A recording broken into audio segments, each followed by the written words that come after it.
Hello everyone and welcome back yet again to the GSMC Fantasy Sports Podcast, brought to you as always by the GSMC Fantasy Sports Network. Hope you guys have enjoyed the show thus far. But if you're a baseball fan, now is your time to rejoice. Very rarely do we feature baseball on this show, but we have a special occasion for tonight. We have the Home Run Derby to commemorate the All-Star festivities, everyone's favorite event, or one of their favorite events.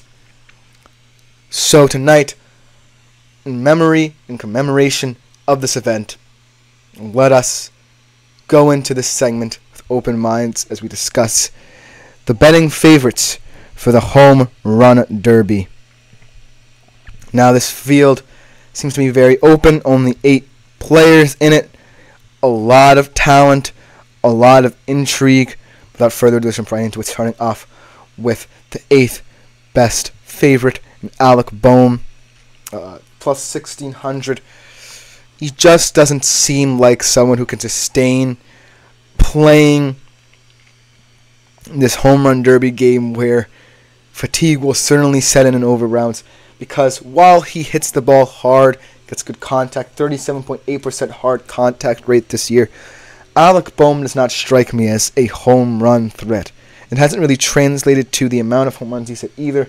Lowest number of home runs in this field with 11. So Alec Bohm definitely is an outsider. I don't necessarily know too much about this field outside of the top 2 guys, but Alec Bohm on a Philadelphia Phillies team that definitely has better home run hitters doesn't strike me immediately as a candidate for a home run derby, and that's why he's seen as one of those players much lower in terms of the odds. So Alec Bohm, make of him what you will, but I definitely would not bet on him tonight because of his long odds. Coming in with plus 1,200 odds, someone who has hit a large number of home runs, but still kind of has that disconnection in terms of power over contact, is Jose Ramirez. Sorry, not Teoscar Hernandez just yet. 23 home runs this year, plus 1,200 odds. He has a very low bat speed, though. And looking at someone like Jose Ramirez, who's getting up there in age, I really kind of think of him more as a contact hitter. Yes, he still has power, as we see with his home run total. But with a slower bat speed, kind of a slower swing, it will take a lot for him to get going. Take a lot for him to kind of like settle into these different rounds. And so I'm really kind of intrigued to see if Jose Ramirez is going to play the long game, kind of get himself going, hype himself up in order to sustain his play, because as a bigger guy, we saw that Vlad Guerrero Jr. kind of got over that hump a little bit. But a guy like Jose Ramirez, up there in age, doesn't really appeal to me as a long shot either. But the guy coming in number 6 in terms of betting odds at plus 1,000, who I really think could be a potential dark horse here, is someone in Teoscar Hernandez, who I don't necessarily view as a power hitter either, or someone who can string together a series of home runs, but it's just someone who really intrigues me in this kind of quote-unquote tournament format to hit a lot of home runs.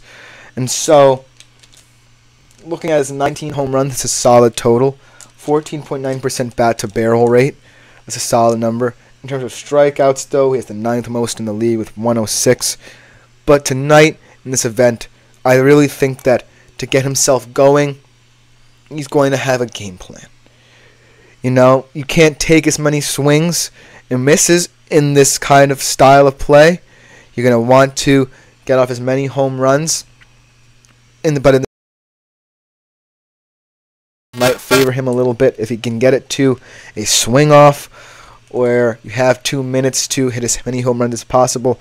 I could see him advancing a lot.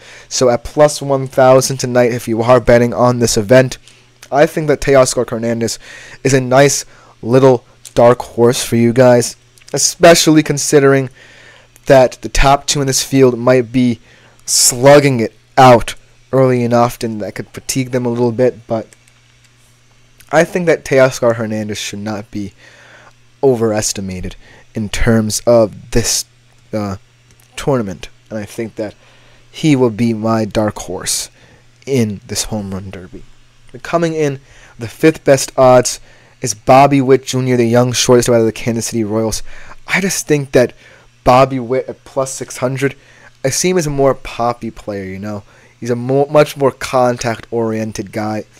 I really think, yes, while he's an exciting young star translating into the league, his 15 home runs, 91st in terms of hard hit percentage, with an average exit velocity of 92.1.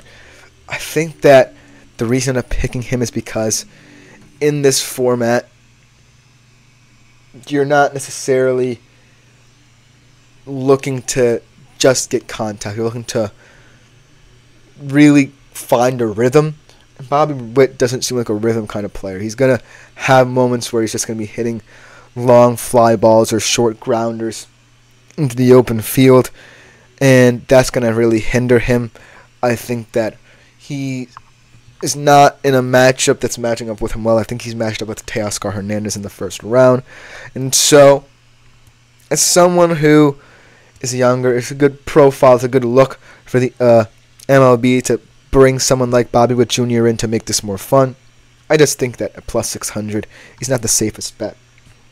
But coming in, this is the young gun who I kind of like in terms of being a favorite in the home run derby. Gunnar Henderson at plus 550, 27 home runs, the most in this field. Home run to fly ball ratio is 32.1%. So I really believe that Gunnar Henderson, his game has translated to the MLB well. The second young star for the Baltimore Orioles after Adley Rutschman last year to make it, and I just really like Gunnar Henderson, man. I think that the Baltimore Orioles young stars have a lot of power and contact, and they're really learning to balance it well. And I really like Gunnar Henderson. I think he can make a run here. I don't think he'll win ultimately because he hasn't had experience in the home run derby, but I really do like him. Let's move along a little bit more quickly now. Get to the top contenders. Number 3, Marcell Ozuna. A lot of people forget about him from the Braves. Plus 425, 23 home runs, second in NL behind Shohei Ohtani. He does have a very high swinging strike percentage, but he does have power. You don't want to forget about him. He's very sneaky amidst this field, kind of going under the radar on this Twins team, on this Braves team, rather. And I really like him, but he's not being this duopoly. Coming in at number 2, one of my favorite players in the entire MLB, because he's my favorite team in the entire MLB. My boy Adolis Garcia, playing in his home stadium. The crowd's going to be behind him. Obviously, a guy that's strong and powerful might tire a lot quicker. We saw last year with his performance, where he kind of disappointed in the first round. But Adolis Garcia, it's not been his best year in terms of home runs. 17 home runs. He does have a fantastic exit velocity. He can really rip the baseball. In a hometown crowd, you never know, at plus 350. Second shortest odds, rather. I really think in his hometown stadium, he can make an impact. But, coming in at number 1, perhaps the undisputed home run king, the king of the home run derby, the guy you don't want to face, the guy who cherishes the home run derby more than anyone I've ever seen, Pete Alonso. Pistol Pete, Polar Bear Pete Alonso. You're not stopping this guy at plus 300. The 2-time champ, looking to become only the second 3-time champ behind Ken Griffey Jr. And man, I just love watching Pete Alonso win these things. He's always in the zone. Only 18 home runs in 87 games this year, not his best year. When he gets into the home run derby, he just exudes this kind of calm and composure. He's bopping his head. He doesn't care what the crowd thinks of him. He's like the monster of this thing. And I think that Pete Alonso is the safest bet and best option at that value to win the home run derby. So anyone betting, happy All-Star break. Happy home run derby day. Thank you guys for tuning in to today's show. We'll be back better than ever tomorrow. Like, follow, and subscribe to me and my fellow podcasters on the network. Leave a tip or donation at the link gsmc.cloud. Thank you guys for tuning in.